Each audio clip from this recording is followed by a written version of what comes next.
What's happening, YouTube? It's Tristan here with T-Lo's Fitness, back again for another video, and it's just going to be a quick one, but I wanted to touch on Scott Milne, the Canadian bodybuilder that died recently at 46.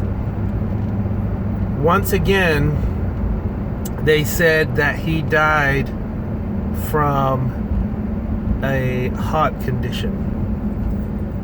Now, if you pay attention to anything to do with bodybuilding and young people dying, you'll notice that there's a trend. They're not dying from car accidents or any other kind of freak accident. It's most of the time, if not 8-9 times out of 10, a heart condition. That was the same with Dallas McCarver last year sometime, and he was in his 20s, and they said it was a pre-existing condition. Now, when you say pre-existing condition, that's a blanket statement that could mean anything.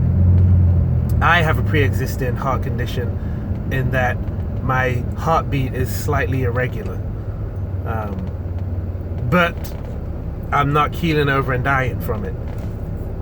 But if I took, let me turn my radar detector off, sorry. If I took copious amounts of drugs that enlarged my heart and caused it to work extra hard, then I might keel over and die. And then they could still turn around and say, oh, it was a pre-existing heart condition, it was genetic. Let's just be honest about the situation.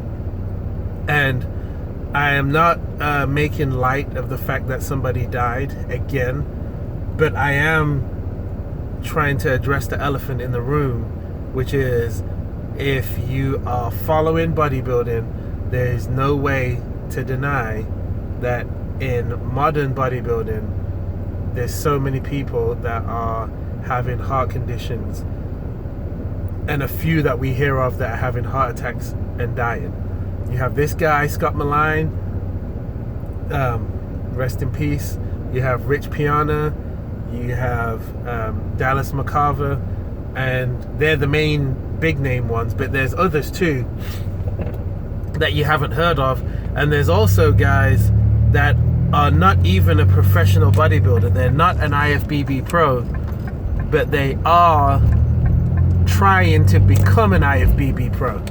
They are doing the drugs and basically doing everything that they can to get that pro card, and some have passed away doing it. And you'll hear the same story. It's a pre-existing heart condition. I love bodybuilding. I love the art of bodybuilding and everything that it entails, except for the drugs. These guys are on way more drugs than what the bodybuilders of the 60s, 70s, 80s were taking. So it's not the same as the golden era when Arnold Schwarzenegger and Franco Columbu and Frank Zane, when all those guys was lifting. This is a completely different era where guys are just falling flat on their face and dying of a heart attack when they are pretty young. That shouldn't be the case. And the bodybuilding world is not, I mean, you know, on the one hand, they'll lose money if they just come out and say what it is. But on the other hand, you've got to realize that there's so much drugs in this sport that it's not really, you can't really call the extreme side of bodybuilding health and fitness. Health and fitness would be even more relatable if we was talking about, let's say, CrossFit or something like that. That's not as extreme when it comes to the amount of drugs that the guys are probably taking.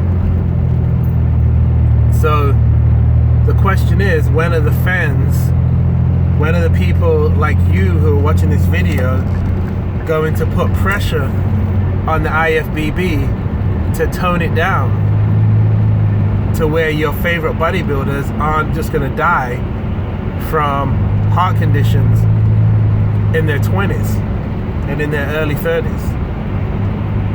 Because that's really what needs to happen. I mean, give your opinion. Let me know what you think about it. Am I completely wrong? Am I exaggerating? Do you guys think that these guys dying and having certain conditions has nothing to do with the overuse of steroids and performance enhancing drugs and D-bol and DECA and certain kinds of diuretics? If you guys remember, a few years ago, Cedric McMillan was preparing for a bodybuilding show, and I think he got so dehydrated that they had to take him to the hospital and he couldn't even compete in the show.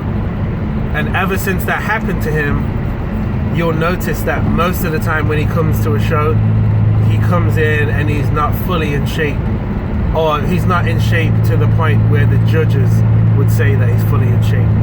And that's probably because he's scared to go down that dark path again where he feels like he may have died, because there's plenty of bodybuilders that have died from diuretics. I mean, this is a serious thing, and I don't want to see more people die from things like that. But anyway, that's the video. Let me know what you think. Comment, subscribe, and I'll see you in the next video.